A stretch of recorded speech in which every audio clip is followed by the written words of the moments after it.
In my community, which is a rural community, Gloucester, we had a lot of immigrants that really, I would say, were kind of invisible. I didn't know they were there until I started teaching English as a second language to them. You would have a class with people from Mexico, people from Korea, people from China, people from the Philippines, and all in one class, and hear about their experiences as immigrants in this rural community, hear about their struggles. You would have students for a while and then they would be gone, and you would call, where have you been? We would find out that transportation was a really big issue because there was no public transportation. So, if somebody wouldn't give you a ride, you couldn't get to class. And then if you couldn't get to class, you couldn't learn English, and all the problems associated with that. After a while, I decided to go back to full-time work, but first I thought I would get my doctorate in education. It was something I always wanted to do. My dad had been in the same program that I graduated from at William & Mary, and he actually had died before he finished, so I think that was something I wanted to finish for him, and I did. And then just about the same time I finished, I was hired by the VCCS to run the Great Expectations program for foster youth. We have coaches at most of the 18 of the 23 community colleges in Virginia, and the coaches work with young people who have experienced foster care and help them through community college to either a workforce credential or an associate's degree or whatever it is that will get them a self-sustaining or family-sustaining job. So the coaches do everything that probably your mom or dad would do if you had a mom or dad to help you through. So it starts with recruiting, and then help them through the application process for community college, help them figure out what they want to study, help them with financial aid, and then once they're there, they do that pseudo-parental role of keeping tabs on the students. Oftentimes there are some emergency funds that can be administered through the coach for the students. So something as little as a broken down car doesn't keep them from getting to that degree or that credential. Oh, and finding housing. I mean, they do everything. Helping with health care. They direct them to the resources in the community. We do the planning and the programming, and we do training with our coaches. For instance, we have a training next week, and we're going to have all our coaches come in, and we'll do some group training, and we'll spend 2.5 hours doing some trauma-informed training, because obviously people who have been in foster care have high rates of post-traumatic stress disorder and have usually experienced a lot of trauma.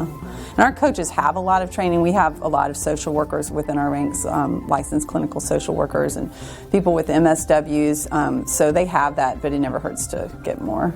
The biggest requirement is just that desire to help people, and I think our coaches, they are the heart of the program, and they give a lot to their students, and they care. And that's the main thing, is for these youth, a trusted, caring, supportive adult. That's the one thing they need really badly. And when our coach can be that person for them, it just makes a huge, huge difference. The program started at 5 community colleges in 2008 with about 84 kids. And then over the last 6 years, we've grown. Now we're at 18 of the 23. And we have gotten money through the Virginia Foundation for Community College Education, which is the philanthropic wing of the community college system, to run the program. So all the money that we give out to the individual community colleges for the program is philanthropically raised, all of it.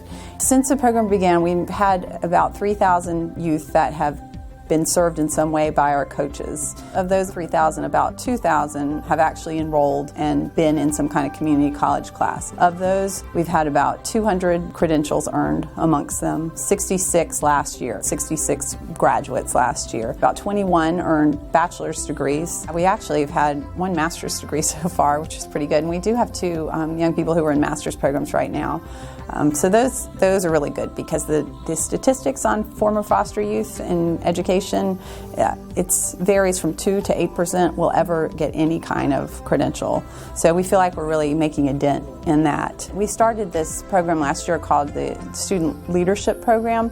So amongst our foster youth in our program all around the state, we interviewed and selected kids to be in this program, and at the end of it they had to do advocacy projects, and it was really cool to see what they chose to advocate. A young man from Burma wanted to start a program to help Burmese refugees in the Richmond area.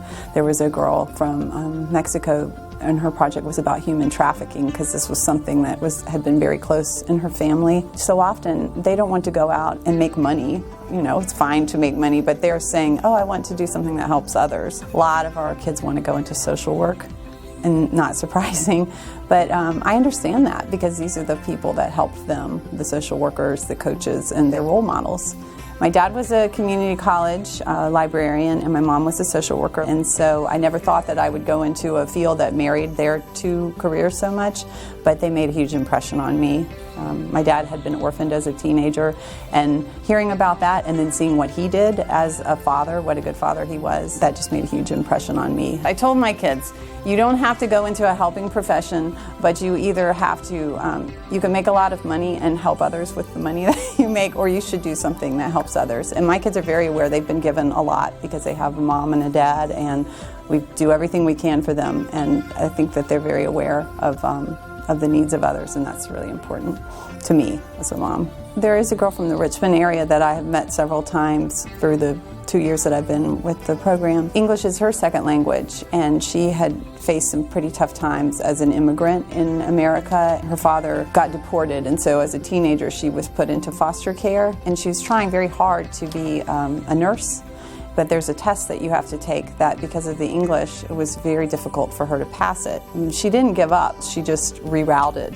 And she finished with an associate's degree and then transferred to a four-year institution and is now at a prestigious local four-year institution. She's taking organic chemistry, molecular biology, all these really difficult classes, and she made straight A's, 1B. That power of education to change lives, the transformative power of education is huge, and she is just a poster child for that. She's not alone. There's hundreds of her and within our own program, but because I've spent a lot of time with her, I've just seen it firsthand. And you can't wait to see where she and her friends will go. Don't dismiss others. Don't look away from the problems in your own community.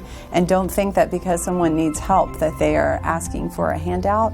Nothing could be further from the case. I mean, oftentimes people have had so many circumstances piled upon them, and they want to work, they want to get an education, and if you can do something to help them, that's really important. I think these kids, they just want the door open and then they'll take care of it.